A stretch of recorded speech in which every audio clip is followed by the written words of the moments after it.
So you can't use those. Now today we do have words for that, but for a long time there wasn't. And you don't really say ta or sha or whatever. So what it meant was that if somebody asked you something and your answer should be a yes, but you didn't say yes, it opened up a whole discussion that just continued. So you never said yes. You continued a discussion about the fact that you would do it or whatever the case might be. So here we go, folks. Just a couple of images to show her international influence. On the left-hand side is a stained glass image of her at St. Joseph's Catholic Church in Macon, Georgia. And on the right here is a 16th century fresco by Lorenzo Lotto. It's in the Suardi Chapel in Lombardy, in Italy, showing Brigid turning water into, yes, beer, not wine, and healing a blind man. Here's a couple of images from Ireland. On the left there is Saint Brigid's Holy Well in County Kildare. Now, she wasn't born in Kildare, she was born in County Louth. So on the bottom, there's a shrine and a well in Faughard, County Louth, which was where she was born. She was known as Bridie, and Mary of the Gales, and even as Biddy. She was born around the 450s near Dundalk in County Louth. Her father was a practicing pagan, and he named his daughter after the pagan goddess Brigid, who would have been a very important and very powerful goddess in pagan culture. Uh, the pagan goddess was the goddess of fire. Her manifestations were song, craftsmanship, and poetry. And Irish people at the time considered this as the flame of knowledge. Now, the name Brigid comes from an old Irish word, brig, which can be translated into English as power, renown, or even fiery arrow. Her mother wasn't Irish. Her mother was a slave, and therefore Brigid was born into slavery. It is claimed that Brigid founded the first female Christian monastery community in Ireland. Now, there would have been early forms of Christian communities before the first Christian monastery. Now, Saint Brigid of Kildare, because Kildare was where she founded her most famous monastery, which became a cathedral over time. She's one of Ireland's patron saints, along with Patrick and Columba or Columkill. She's a patron saint then for dairymaids, cattle, midwives, Irish nuns, and newborn babies. And as an aside, when we were in Cozumel on the cruise, walking down the streets, we came across this statue of an ancient woman. And the ancient woman had all of these attributes. So we came across, if you like, Bridget's likeness in Mexico. Patrick, as I said, died round when Bridget would have been. She would have been about 10 years old. Her father was a pagan Gaelic chieftain, pretty powerful one at that. His name was Duffy, and it is claimed, was descended from Conn of the Hundred Battles, one again of the most famous, people in ancient Irish history. And again, there were different periods in which people used names. For quite a while, people had these descriptive names like kind of the Hundred Battles, animistic names like that would be used by most tribal peoples around the world. Then, around the fourth or fifth century, they began to name them after their clans, and eventually we got family names in Ireland around the ninth and 10th century. Dubhtach then was the poet laureate of the High King Lyra, who was the son of Niall of the Nine Hostages.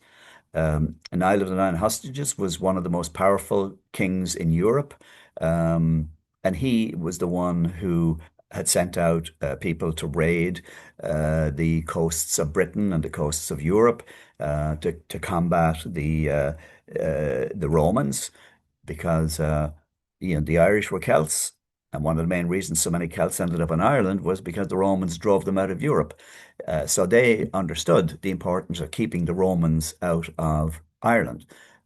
So they adopted the strategy of attacking them in their home bases rather than waiting for them to arrive in Ireland. Now, in one of those raids, he brought back uh, slaves to Ireland, and one of those later became St. Patrick. Her mother was a Christian named Bracasa.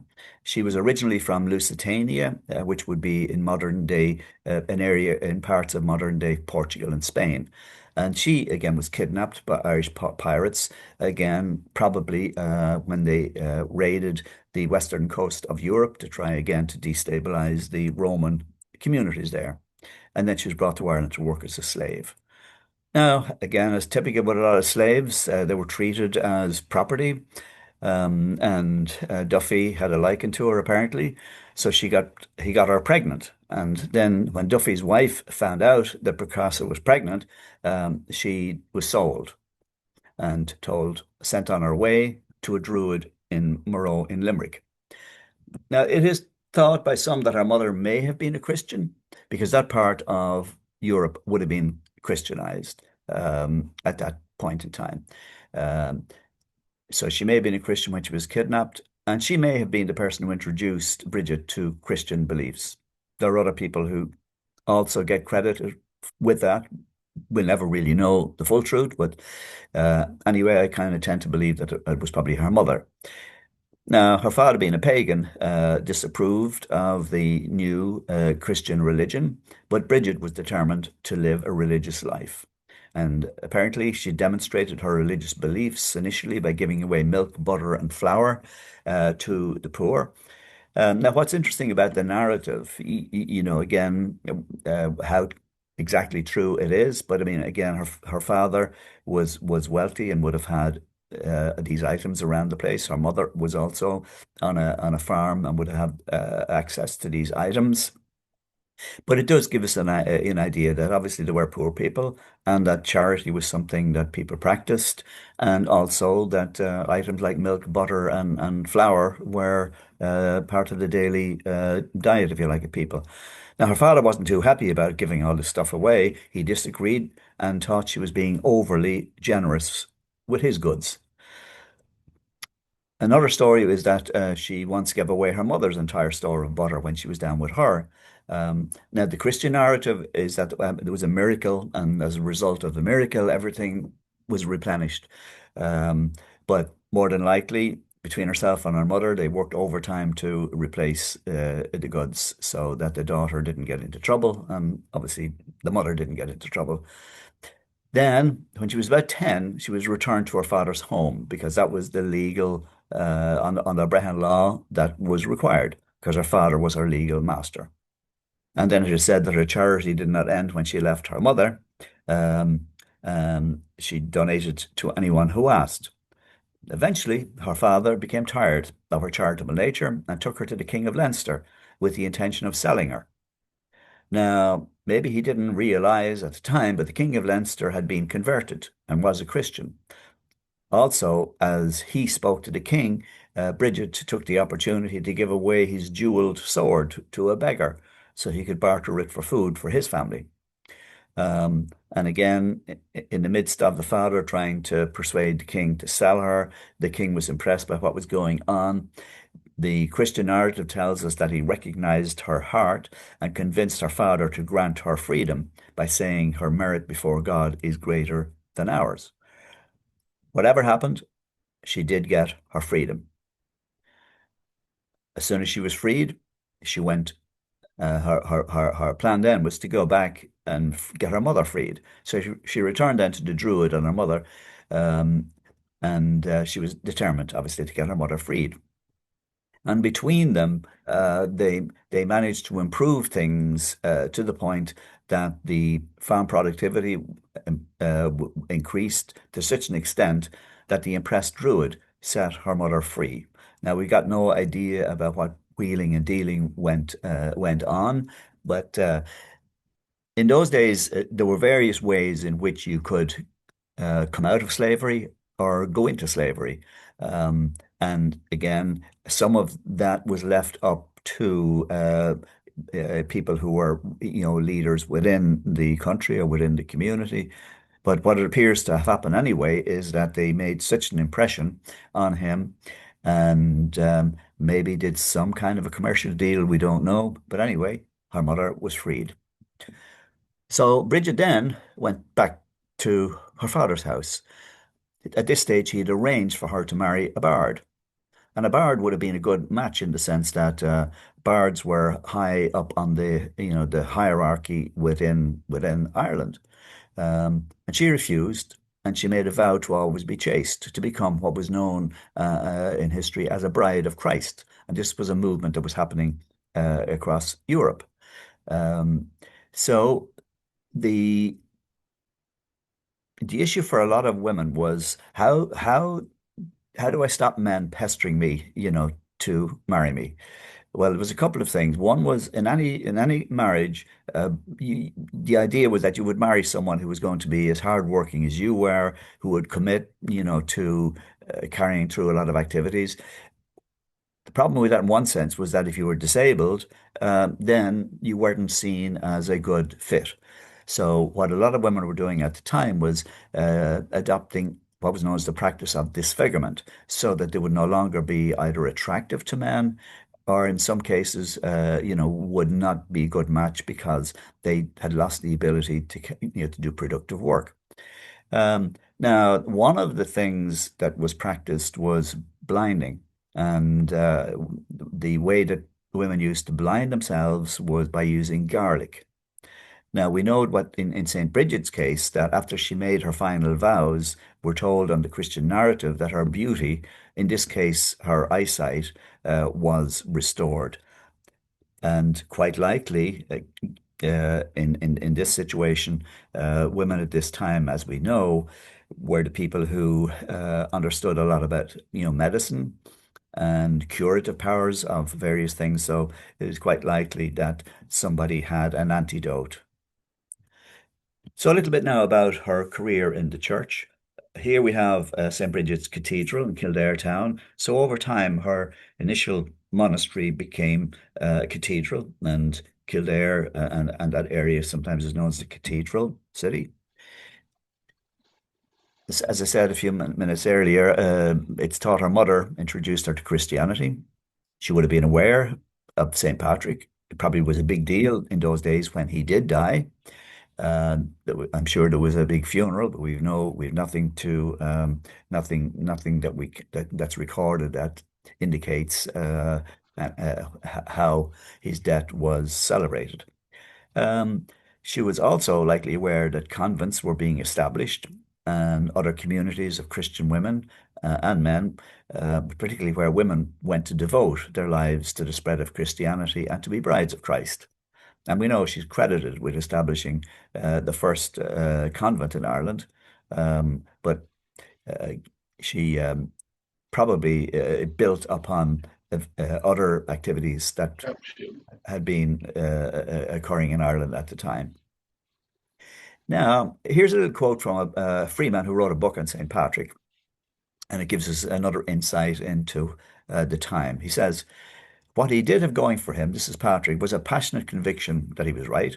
He also offered a new way, a new model of life for anyone tired of the constraints of Irish society and religion, pagan religion. As early Christianity appealed especially to slaves and women in the Roman Empire, Patrick's faith found its warmest reception among those on the fringes of society. And as we know, those were, the slave population in Ireland had been increasing over time. Then with the Roman Empire collapsing, there was a huge upsurge of what we might call today asylum seekers, and other people who had to leave the continent for a safe place, a safe sanctuary, and a lot of those arrived in Ireland. So the slaves that were in Ireland, obviously the appeal of Christianity was that it would free them, and we know that. In a very relatively short period after Christianity was introduced, that slavery in Ireland was, for all intents and purposes, abolished and didn't restart, if you like, until hundreds of years later, until after the Vikings arrived. So, a little bit about Irish society. Well, divorce, polygamy, and fosterage were central to Irish life. And we know that from the ancient documents. We know also that there was at least nine different types of marriage or union recognized in Ireland. Now, an Irish woman was a very valuable asset to any father. She could be used to settle boundary disputes, end wars, or simply to enrich a parent. So you can imagine then that promising yourself as a bride of Christ, promising your body and soul to God, was a serious threat to established tradition. But, whatever that may be, for many women, it offered a more attractive option to what is described as the cycle that left them perpetually pregnant. Now, St. Patrick himself refers to the social reaction to this in his writings. He talks about the parents. He says, many of them, in this case, the response from the parents, he says, many of them do so against the wishes of their parents. Indeed, their families sometimes punish them cruelly and make of horrible accusations against them. If you could all check if your microphone is off, I think one person has their mic on. Um, thank you. So Patrick then he tells us that the growing number of those choosing celibacy included widows and even married women.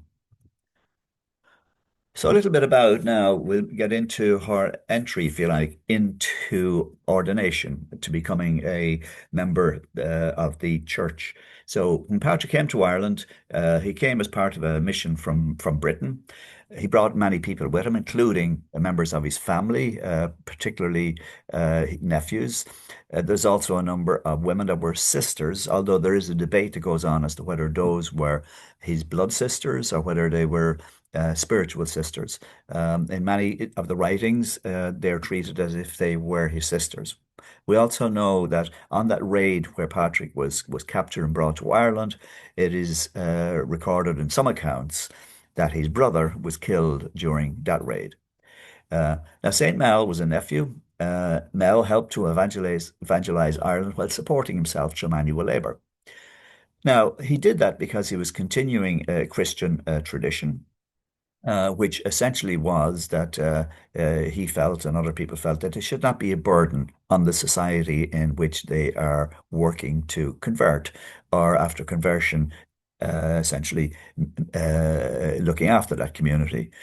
Now, this was a kind of a break because in the first 3 or 4 centuries, the church was persecuted. The conversion generally was a bottoms up situation. But after the Christian church became the official, if you like, the Christian religion became the official religion of the Roman Empire, and they took over the senior positions within the Roman establishment, then it became a top-down initiative. And there was many disagreements among sections of the Christian community over that, many favoring the old method, if you like, of going into communities and proselytizing from the ground upwards.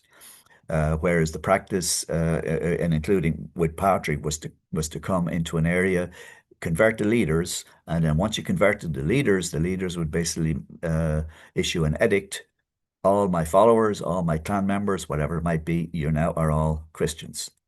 Now, Mel then, he was appointed by Patrick as one of the earliest Irish bishops, and he was both a bishop and an abbot, because Ireland was unique in that it wasn't well suited to being set up along the traditional church lines of dioceses.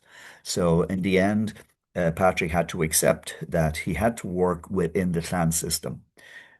And essentially, what that meant then was that every clan then had their own, churches, and he had to accept as well because under paganism, priests and pagan priests, that was a hereditary position. So in Ireland, then that was carried over, into Christianity, so that many of the Christian priests in Ireland then followed through. They converted from being pagan priests to Christian priests, and also they wanted the tradition to continue. That the priesthood would be part of a family tradition, if you like. Now it took hundreds of years for the church to sort that out, if you like. Now, he, according to St. Mel, according to many sources, was the one who accepted St. Brigid's profession as a nun, and he served as her mentor while she was in Ardagh. Now, St. Mel's feast day was just a couple of days ago, February the 7th, which is observed as a holiday for single people. In other words, a day for singles to celebrate the good things about being single. And traditions include sending yourself a St. Mel's Day card and to host parties for your single friends. Now, we all know that Bishop Brigid became a bishop, And lots of people would, if they thought about it, say, oh, there was a woman bishop. Well, let's have a look at what happened here. Now, there's about six different accounts of Bridget's ordination as a bishop. And many of them are, the central points are the same. In some of them, there's a claim for different people to have ordained her. But anyway, this is the one that I'm going to give you. One version of Bridget's ordination as bishop is found in the early work Betu Brita, which is it's a biography of Bridget. Now, it itself was likely based upon an earlier life of Brigid, earlier than the ninth century. Now, according to section 1719 of the work, Bishop Mel ordained Brigid as a nun, and some say that he read the wrong prayers and by mistake ended up ordaining Brigid as a bishop. And that's the general feel that you're going to get from the works. Now, afterwards, Bishop Mel was asked why he had read the incorrect prayers, making Brigid a bishop.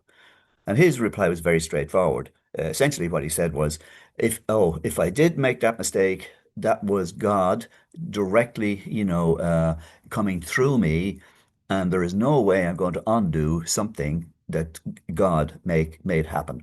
And that's the reason why no one attempted to remove her as a bishop. Now, section 19 of this work says this. He says, the bishop, and remember as well, all of this was not written in English because regular English didn't even exist in those days. So these are translations and the choice of words. So when they say intoxicated, it's maybe a little over the top. But anyway, the bishop being intoxicated, we don't mean that he was having drink, but intoxicated with the grace of God, there did not recognize what he was reciting from his book, for he consecrated Bridget with the orders of a bishop. This virgin, alone in Ireland, said Mel, will hold the episcopal ordination. While she was being consecrated, we're told a fiery column ascended from her head. And again, it's difficult to understand what they were referring to there. Obviously, it wasn't a beam of light. The original translation came from a work that's known as the Speckled Book or the Lower Brack. And it says, Bridget and certain virgins with her went to Bishop Mel to take the veil, in other words, to be made nuns. Glad was he thereat, and for humbleness Bridget state, so that she might be the last to whom the veil should be given. So she allowed all the others to be appointed nuns first. And it says then a fiery pillar arose from her head to the ridgepole of the church. Bishop Mel, we're told in this narrative, said, what Bridget is there? Answered Macaulay, who was with Mel. And it's thought Macaulay was also either probably a brother of Mel. Um, that is Bridget, said he. Come thou, O holy Bridget, said Bishop Mel, that the veil may be stained on thy head before other virgins. So again, it's confusing. It seems to say that on the one hand, Bridget wanted to be the last; she wanted to allow the others. But then this seems to be saying that they wanted the veil to be on her head before the others. And there's no way we can, I'm recounting it for you as I have it there, and there's no way of going back to find out what really happened. Anyway, it turned out that the form of ordaining a bishop then was read over bishop. Macaulay said that the order of a bishop should not be conferred on a woman. And this is the words that were used. Dixit Bishop Mel, and I'm not too sure exactly how you would interpret Dixit, but he says anyway, no power have I in this matter, inasmuch as by God had been given unto her this honour beyond every woman. So as a result, it is that the men of Ireland gave the honour of bishop to Bridget's successor. So that meant then that after Bridget died and during her life, she was involved in policy making, decision making, attended synods of the church, and then her successors, right up to 1152, which was another, roughly 700 years, all attended. And I'll explain what happened in a few moments. But that was a very, very significant event. Um, so the 11th century work known as the Irish Liber Hymnorum, volume 14, it tells us, it came to pass that Bishop Mel conferred on Bridget the episcopal order, although it was only the order of repentance that she desired for herself. So that seems to be saying that, she was not expecting, to be made a bishop. That was not what she was looking for. And it is then that Macaulay lifted up a veil over Bridget's head, and hence Bridget's successor is always entitled to have episcopal orders and the honour due to a bishop. So whether it was accident or deliberate, the debate goes on. Um, it may be that Saint Mel was a very, if you like, we might call a progressive person who did not have any time for the idea that women could not become powerful in the church, and decided, to do this on his own efforts. We just don't know. Um, but once the rites were read, they were seen as irrevocable at the time, giving Brigid the authority of an abbess and a bishop, because there was no statute, if you like, that declared at this point in time that women could not be ordained as a bishop. It wasn't the practice, but there was nothing to say that it couldn't be done. And that was the status enjoyed by succeeding abbesses of Kildare until revoked by the Synod of Kells or Mellifont in 1152. So then, on Bishop Mell's request, Bridget founded a convent, the first convent of strict religious observance to be established on Irish soil. And it soon became a centre of great activity. We're told many women of noble birth left their homes and flocked to the shelter of the convent. Thousands came to receive instruction in the Christian faith. So it really developed into a major centre. Then, as it grew, um, and this was the practice among monasteries all over. If you like, they decided that at a certain point, when they had uh, achieved a certain number of ministries, if you like, that then what used to happen was a dozen plus one would head off to found another one. And this is what Bridget did. She saw potential in what she'd achieved in Ardagh, and then she left, probably brought a dozen with her, and set out to achieve the same elsewhere. So, accompanied by a group of sisters and her spiritual guide, Nat Friach, she journeyed around the country. We're told that everywhere she went in Munster and Connacht, postulants came to her. And this is a movement that had been waiting to happen. We'll notice, it doesn't mention Leinster or Ulster. I don't have time to go into the issues, but for quite a time in Ireland, there were issues about where the or which whether the church in Kildare or the Church of Armagh should have should be the primary church in Ireland. And some people favoured uh, Kildare and Brigid, and some people, favoured Armagh. And you had a situation then, say, in County Longford, where it was expected that you would honor Saint Brigid by having her people, if you like, do baptisms and whatever. And they had a situation where if you got somebody who supported Saint Patrick and the Patrician Order, and you paid them, you still had to pay Kildare. So that gives you some idea that there was a little bit of a division there. Now, Bridget's approach to the establishment of new foundations, then we're told, was of a hands-on variety. She supervised the work, and at the time they built wattle huts.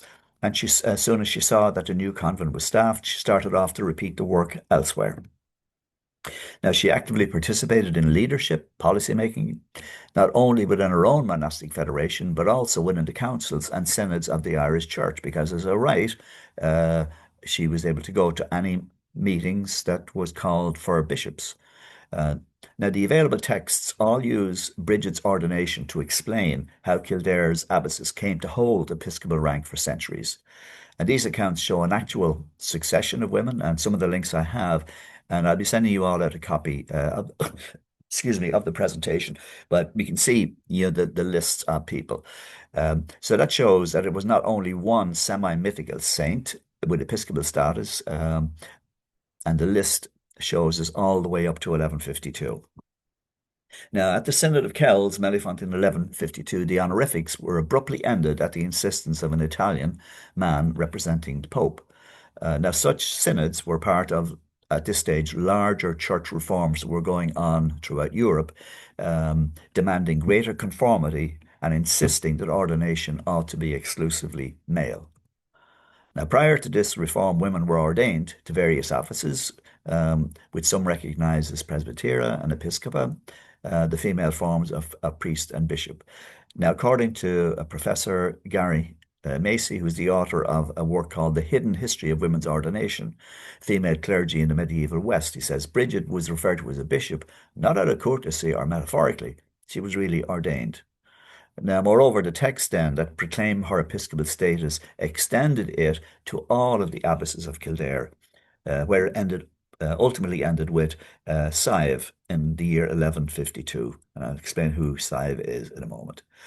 Now, multiple medieval Irish texts, they celebrate female agency and authority, the power of female saints, and the strength and the bonds between religious men and women, and especially among the sisters. Now, by the 12th century, however, as More's rape, and More was Brigid's second to last successor. And then Sive's demotion demonstrates female religious authority experienced relentless opposition, or it's described as that, and Ireland wouldn't see then another female bishop until 2013. Fittingly, this bishop, Patricia Story, who's a Protestant, is Brigid's heir. She's the Bishop of Meath and Kildare. So a little bit about More and Sive. So Diarmaid MacMurrough, who was the King of Leinster, he began his reign in the year 1132, and he began it with the abduction and rape of More, and he replaced her then as Abbess of Kildare with his niece, Sive. And this obviously is viewed today, would be viewed as an example of how sex was weaponized, in this case, against Brigid's second to last such successor, More. Then Sive held the office until her death in 1171. Thus, she was the abbess who saw her status then demoted in 1152, 20 years earlier at the Synod. So the current state is, well, the Church of England now has 13 female bishops, while the Church of Ireland has one, which is one more than the Roman Catholic Church is likely to ever officially recognise. Now, despite all that has changed between then and now, Catholic women remain largely where the 12th century reform left them, denied access to ordination. And it was in 2016 that Pope Francis pronounced the door to the priesthood perpetually shut to women. And he did that by citing his papal predecessors. So now, one of the stories about Brigid and how she started off has to do with her cloak. And I'm going to explain what all that was about. So in 470, when she was about 40, she founded her most famous monastery in Kildare, the Church of the Oak. It was built, and I'm not too sure if that 470 is correct. I'll have to go back and check it because she wouldn't have been 40 in 470 if she was born in 453. So anyway, that could be an error there. So it was built above a pagan shrine to the Celtic goddess Brigid, which was beneath a large oak tree. And that's the origin of the county name Kildare. Um, Now, this is interesting because it combines the pagan tradition and the Christian tradition. If you look at counties in Ireland, some of them have names that originate in pre-Christian, uh, either people or symbols like Derry, for instance. Uh, Derry is called Dira, um, and Dira is oak. So. Uh, the oak tree was very, very, very important symbol. So in Kildare now, you have a combination of Dara or Dara and Kill, because anywhere you see Kill means church. So any place in Ireland that's called Kill, uh, it's church of whatever. So in this case, Kildare means church of Dara, the oak church, church of the oak tree. Um, it's a sacred tree to pagans. So she started off anyway, all her work asking the King of Leinster for land to build her church in Kildare, and he said no. And she persisted, and eventually she simply asked, give me as much land as my cloak will cover. And as I explained to you in a minute, this was something that was done by a number of very important people throughout history. Anyway, he didn't know about that. He thought she was joking, and so he agreed to what he considered to be an unconventional request. So then we're told that Brigid instructed her four helpers each to take a corner of the cloak and walk in opposite directions. And as they did, so obviously the cloak unraveled until it spread across many acres. So all of the individual threads were, taken out, so they expanded. So she was using an ancient ploy that was first used by Queen Elissa, who founded the famous city of Carthage in the ninth century BCE. And she requested from a local tribe as much land as an ox hide could cover. And they thought she was obviously, off her rocker or whatever. So anyway, they agreed. So what she did then, she got her people to cut the ox hide into tiny, tiny strips and use them then to form a perimeter. And that then covered a lot of land. So that was how Carthage was found. The plough was also used to get the land on which London was established. Same idea. It was also used by the Dutch when they arrived to establish New Amsterdam here, where New York is today. They approached the local tribe and said, "We want some land." And they said, "How much?" Whatever. And they said, "Well, as much land as an ox hide would cover." And then they set about doing the same thing. They cut it up like St. Elissa had done. So anyway, as she was, demonstrating that now she could actually be going to claim a lot of land, he said, "Oh, Brigid," said the frightened king, "what are you doing? What are you about?" And she said, "I am, or rather, my cloak is about covering your whole province to punish you for your stinginess to the poor." And he said, "Call your maidens back. I'll give you a decent plot of land." So then he was persuaded, and if the king then held his purse strings tight in the future, she only had to allude to her cloak to bring him to reason. Anyway, she got sufficient land to build a monastery. The king became a patron, assisting her in all sorts of ways, and he even converted to Christianity later on. And it was on that land that she built her dual monastery in 470. And this was the first monastic community for women in Ireland, and they also built one for men. Bridget and seven friends organized communal, consecrated religious life for women in Ireland. And then she founded, as I said, two monastic institutions. And then she invited a hermit or an anchorite called Conlett to help her in Kildare as a spiritual pastor. And her biographer recorded or reported that Bridget chose St. Conlett to govern the church along with herself. Again, it's a wide discussion as to why she did that. She may have been very political in the sense that she may have realized that she was going to have some difficulty upstream, convincing people that she really had the authority that was given to her, and she may have realized that in some circumstances, having a man to do certain tasks, appearing to be someone of authority in Kildare would help. Kildare flourished into a centre of pilgrimage for bishops, priests, and chieftains. Her oratory at Kildare became a centre of religion and eventually became a cathedral city. Kings vied with one another in showering rich gifts and royal favours, and the poor and the infirm came in their thousands. We know that February the 1st is a very important day in the pagan calendar in Ireland. It's the first day of spring in Ireland. It isn't the first day of spring here, obviously, but in Ireland it is. And at Imbolc, which is what it was called anciently, Bridget's crosses were made, and a doll-like figure of Bridget called a Brídóg would be paraded from house to house. Um, Now, to receive her blessings, people would make a bed for Bridget and leave her food and drink, while items of clothing would be left outside for her to bless. She was also invoked to protect homes and livestock. Special feasts were had, holy wells were visited, and it was also a time for divination. Divination is the practice of seeking knowledge of the future or the unknown by supernatural means. So again, we're here in a transition, from paganism to Christianity. So a lot of things are happening here. For instance, the wells, all the wells, there's over 3,000 wells in Ireland that have been there for thousands of years, and they would have all been pagan wells before they became Christian wells. They're now known as Christian wells.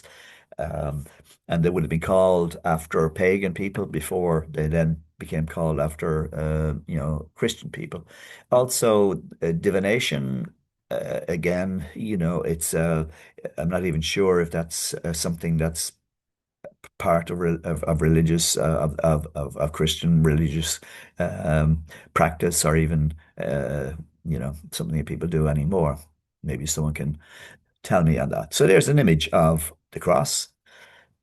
And we're told also that how did she come, to make it? And there was a story behind that. And we're told that there was an old pagan chieftain. Some say that it was her father who was dying, and his servants summoned her to his bedside. And she is said to have sat by the bed, consoling and calming him. And while she was doing that, because in those days your floors, well, if you were a chieftain, would be covered with things like rushes. If you were just an ordinary peasant, it was just bare floors. But anyway, she picked up the rushes and she began weaving them into the distinctive cross pattern. And as she did that, she explained the meaning of the cross, and it is thought that he requested then to be baptized as a Christian just before he passed. Now, I'm going to have a look a little bit more at some of the work that came out. There's a very famous book known as the Book of Kildare. We have books in Ireland that were written, obviously you know about the Book of Kells, but there's lots of other books around the country as well, including the Book of Kildare. Now, she later founded a school of art that included metalwork and illumination, and that was one that was ideally suited to Conleth because he had a lot of those skills. And it was at this school that the Book of Kildare, which 700 years later, Gerald of Wales came to Ireland as part of the Norman conquest of Ireland, and he came essentially to justify the invasion by writing a narrative that justified the invasion. But when he saw the book and he praised it as the work of angelic and not human skill. It was beautifully illuminated, but unfortunately, it was lost 3 centuries ago. And as I said, we know about the book from the scribe Giraldus Cambrensis, which translates as Gerald of Wales, because the uh, the Latin for Wales is Cambro, um, and he came to Ireland in 1185. So she helped many people in her lifetime, but on February the 1st, 525, we're told she passed away of natural causes.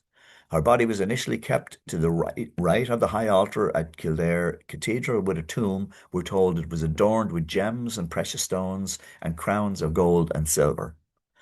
So over 300 years later, in 878, because of the Scandinavian raids, the relics of Saint Brigid were taken then to a place at the time known as Dún da Letglas.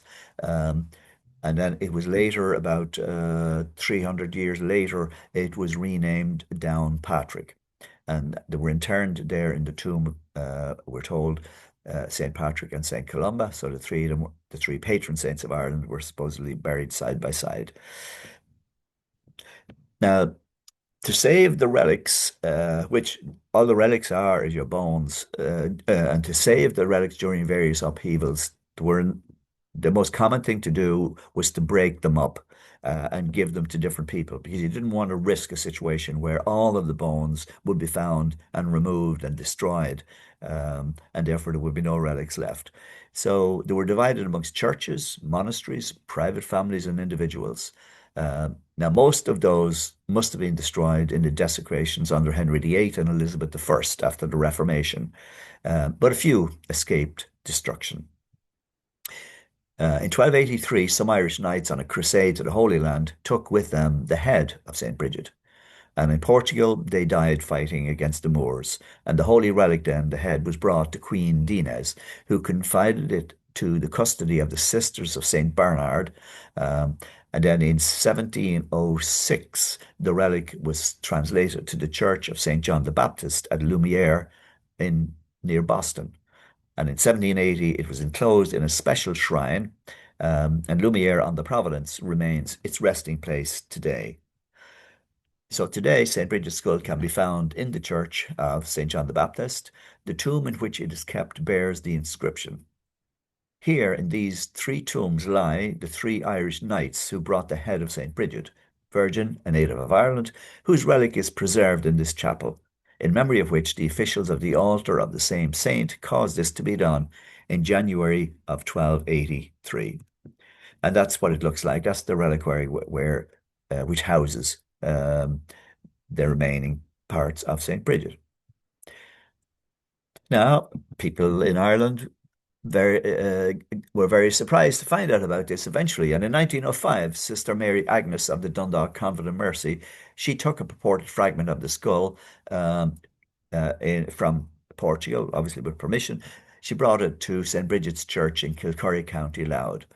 Then in 1928, Fathers Timothy Traynor and James McCarroll requested and received another fragment and brought it to their church, St. Brigid's Church in Killester in Dublin. And at the time, as I said, it came as a great surprise to the majority of Irish people that the relic existed and that it had been carefully preserved in Portugal, where for hundreds of years the Portuguese had almost made St. Brigid their own. And it's preserved in what is described as a non-pretentious church in a small town outside Lisbon. Now, the casket in which the reliquary at Killester is enclosed was made to the design of the casket which contains St. Patrick's Bell. Now, the actual reliquary inside this casket is in the form of an Irish cross and is made of bronze and is heavily gold plated.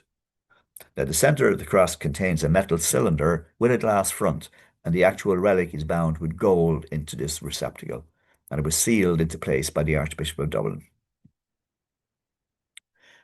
So the date of her death is now that of her feast day, which is celebrated with the traditional creation of the St. Brigid's cross made from reeds.